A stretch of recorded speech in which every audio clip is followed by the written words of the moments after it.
சிஎம்ஐயா, good ஈவினிங்யா. இன்னைக்கு மட்டும் 2 வீடியோயா. ஏன்னா இன்னைக்கு ஈவினிங் இப்போ ஃப்ரெண்டு கூட போயிட்டு சரக்கு அடிச்சுட்டு வந்தையா. அங்கே பார்த்தா பசங்க ஃபுல்லாக குடிச்சுக்கிட்டே இருக்காங்க. ஒவ்வொருத்தர் வாழ்க்கையில ஒவ்வொரு கஷ்டம். ஒருத்தருக்கு வீட்டு பிரச்சனை, ஒருத்தருக்கு வேலை பிரச்சனை, ஒருத்தருக்கு பொண்டாட்டி பிரச்சனை, ஒருத்தருக்கு கல்யாணம் ஆகலன்னு பிரச்சனை. ஃபுல்லாக பிரச்சனை மட்டும் தான் எல்லாத்துக்கும் வாழ்க்கையாவே இருக்கு. ஏன்னா கடவுளை படைச்சன்ற மாதிரி இருக்கு.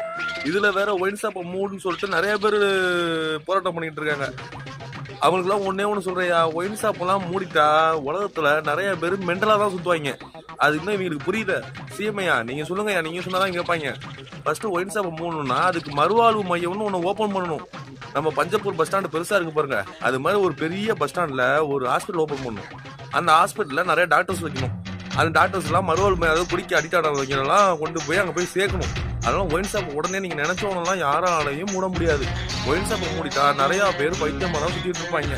ஐயா, குடிக்கிற எவனும் கெட்டவனும் கிடையாது, குடிக்காதது எவனும் நல்லவனும் கிடையாது. அது உங்களுக்கே தெரியா.